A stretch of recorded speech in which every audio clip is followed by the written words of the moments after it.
Bienvenidos de nuevo. En este vídeo vamos a ver el método pull. Si os acordáis, el pull o just in time es el principio verdaderamente ejecutivo. Acuérdense que estamos en la parte de los procesos, ¿ok? Genuino del Lean. Es su gran aportación a la humanidad. Vamos con el índice. En este vídeo tenemos un poco más de contenido. Vamos a empezar distinguiendo el método pull del push. Luego veremos un ejemplo en procesos continuos. Seguidamente hablaremos de la cadencia o ritmo de producción y terminaremos con un par de ejercicios. Venga, pues empezamos. El método push significa que cada máquina produce a su máxima capacidad. Normalmente, los primeros procesos de producción suelen tener más capacidad que los últimos. Entonces, si cada máquina funciona a tope, independientemente del resto, da igual que estemos en una línea. Esta se nos va a empezar a desbordar justo delante de la máquina más lenta, en este caso, el taladro. Es inútil que el torno pueda ir 3 veces más rápido, porque la máquina que marca el ritmo, es decir, el cuello de botella, no puede alcanzar esa velocidad. Si el cuello de botella produce una pieza cada 90 segundos, el output de la línea será 90 segundos. Y si las máquinas precedentes son más rápidas, lo único que conseguiremos será stock intermedio. Os recomiendo que leáis La Meta, de Eliyahu Goldratt, que explica exhaustivamente estos conceptos de forma muy divulgativa. Es un libro de los años 80, un verdadero clásico y además no exento de conflictos matrimoniales. Si vamos al pull y cada máquina produce cuando se lo pide la máquina posterior, el output seguirá siendo de 90 segundos, pero sin stock intermedio y la línea funcionando como un conjunto. Y también se consigue reducir la superficie ocupada. Implicaciones del método pull. Si llegamos al final de la cadena logística, nos encontraremos con el cliente, el cual va a querer cada vez más lotes más pequeños y con una mayor frecuencia de entregas. El pull implica ser capaces de fabricar de este modo. También implica ser capaces de producir al ritmo de la demanda. Y finalmente, y esto ya es más específico del proceso productivo, tiene que permitir un sincronismo entre las máquinas, de tal forma que, si se produce un paro aguas abajo, las máquinas precedentes también puedan parar. ¿Ok? Muy bien, veamos esta disyuntiva push-pull. Ok. Bueno, nada más quería mostrarles agregarles un detallito más y ahorita ya se envían sus preguntas.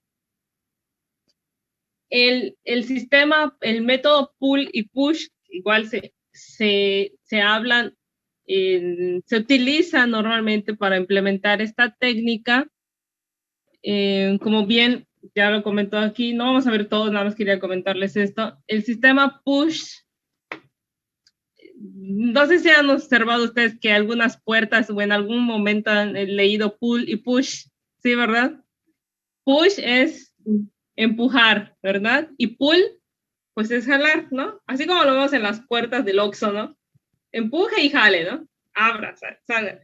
Entonces, lo mismo nosotros podemos implementar, bueno, obviamente esto los ingenieros, pero no está de más que ustedes también lo conozcan, que lo sepan. Algún día yo creo que ustedes van a llegar a ser gerentes y ustedes necesitan también conocer todos los aspectos de la producción, ¿no? De toda la organización y específicamente de la producción, ¿no? O sea, después como que hay que saber de todo, ¿no? Y saber cómo manejar y tomar decisiones. Al final de cuentas, el gerente siempre toma decisiones, ¿no? Pero bueno, que lo conozcan, que lo sepan, que ustedes tengan una noción de lo que existe en producción, ¿no? Entonces, este método push es empuja, es decir, quiere decir que la primera máquina, en este caso, produce todo lo que tenga que producir, ¿sí? Y lo deja listo, no importa que mi siguiente fase del proceso, como dice aquí, dice el torno produce su máxima capacidad independientemente del robot de soldadura o el taladro, o sea, las siguientes partes del proceso. Sí, no importa que ellos no absorban toda la producción, todo lo que se hizo en la primera fase. En la primera fase, ¿qué es lo que va a hacer? Es producir todas las bases, por ejemplo, ¿no? Si estamos elaborando, ¿qué será? Vamos a tratar de implementar. Si vamos a fabricar, por ejemplo, una pluma, ¿no? Algo más fácil, ¿no? la primera fase de la producción es que van a hacer toda la estructura, ¿no? ¿No? Toda esa estructura. Lo primero quizás, ¿no? No sé, pero yo pienso, ¿no? Entonces, en la primera fase del proceso de la elaboración de la pluma, ¿sí? Va a ser la fabricación de la estructura, es decir, esto, ¿no? El envase, ¿no? Podría considerarse.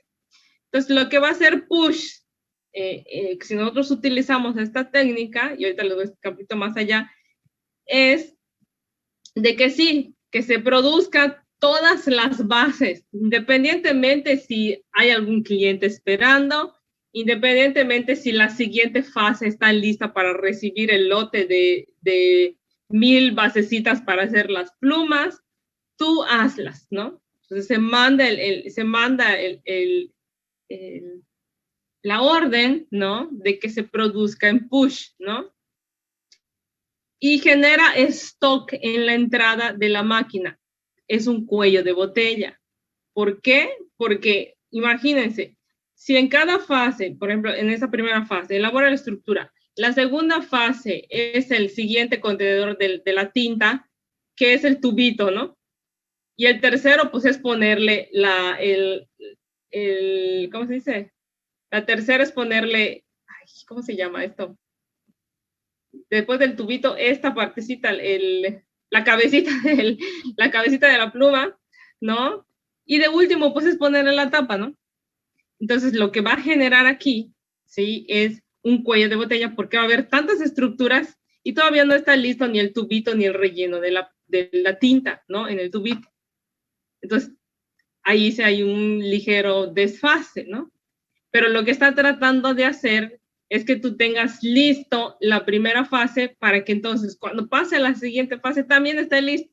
Y cuando pase a la siguiente igual se empuja. Por eso se dice push, porque está tratando de empujar la producción, ¿sí? Está empujando la producción para que salga, ¿sí? Independientemente si hay cliente o no, ¿no?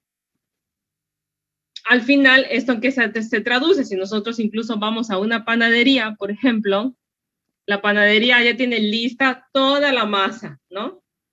Y después eso va a empujar a que hagan todos los diferentes panes y de estilos y diferentes ingredientes, etcétera, ¿no? Pero ya cada departamento, cada encargado de cierto tipo de panes se va a encargar de eso. Y van a aligerar y lo van a tener listo para cierta hora, ¿no? A las 6 de la tarde ya sale el francés, ¿no? Por ejemplo. Entonces lo mismo pasa, ¿no? En este tipo de sistemas, pull y push. Al contrario al otro, que es pull, que es jalar, ¿sí? ¿Qué significa esto? Que dependiendo de lo que me está solicitando, aquí dice, todas las máquinas trabajan al ritmo. Las máquinas lenta, el taladro marca el ritmo, termina la estructura y la pasan al relleno del tubito y después a la cabecita de la pluma otro y de último le pone la tapita y listo, se va. Sí, todo así está como que coordinado. Va pasando cada una de las fases de la fabricación del producto. Entonces aquí se produce, pero sí se produce una avería en las máquinas, pero si se produce una avería en las máquinas, pues todas las máquinas también van a parar. Si para una, entonces para todo. Es como cuando estamos en fila todos, ¿no? Y se detiene el proceso, y cuando alguien pasa algo y se tarda con alguien, ¿qué pasa con todos los demás? Todos nos detenemos, ¿no? Entonces no hay como que una continuidad, a diferencia del otro, como ya se produjeron un montón, llega un momento que entre todos, ¿no? Los metes a todos. Y uno se atrasó, no importa, siguen todos los demás flujo, ¿no? No se interrumpe el flujo porque sigues produciendo a empujadas, ¿no?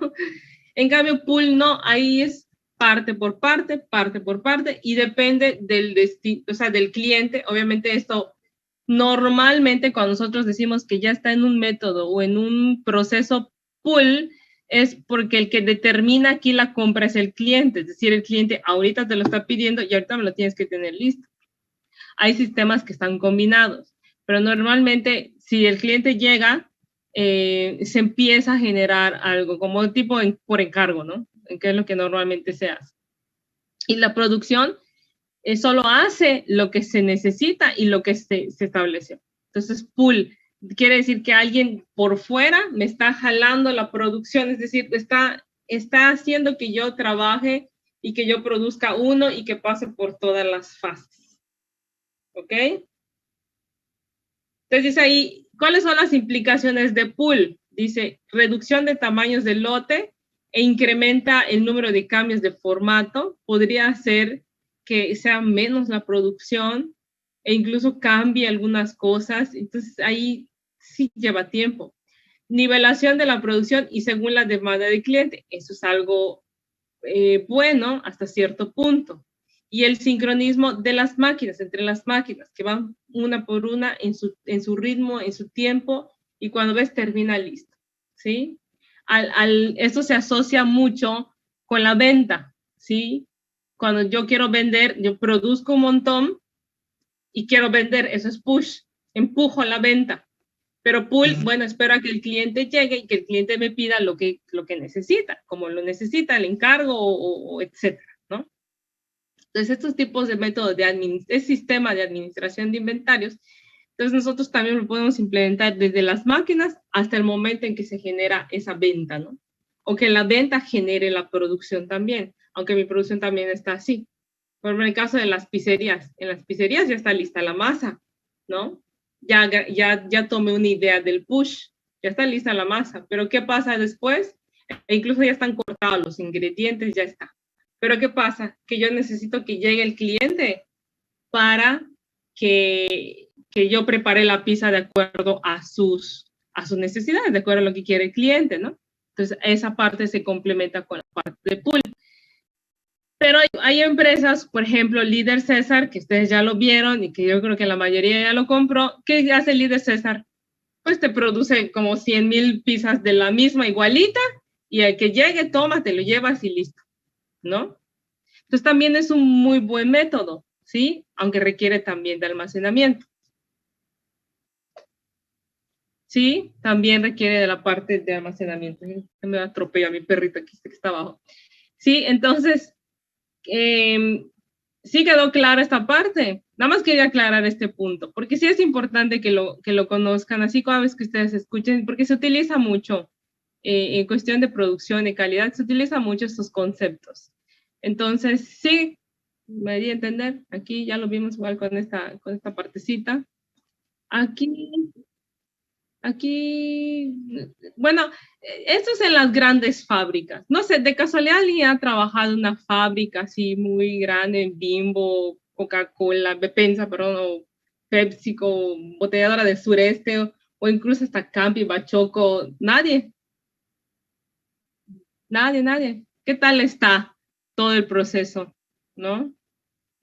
Eso lo podemos observar en el proceso. Dice, ¿cuál es la diferencia entre usar una y otra? Dice, en líneas semiautomáticas, caso de alimentación, algunas industrias están obligadas a trabajar por push debido a las características de sus máquinas, hornos, cocederos, freidoras, porque obviamente no puedes hacer uno por uno, ¿no?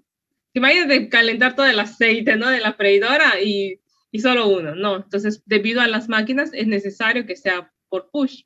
Haces todo de un jalón y los ofreces, ¿no? Los vendes y sale el producto. Y el producto tiene que pasar por un determinado tiempo a una determinada temperatura y por lo tanto las máquinas no pueden parar, ¿sí? Entonces, dependiendo de ahí. Y ejemplo, la línea de las galletas. ¿Qué sucede cuando se produce un paro en envasado? Igual ahí hay un cuello de botella, ¿no? Y hacia el método pull, por el otro lado, dice pensar si es posible para la elaboración cuando se producen paros en envasado.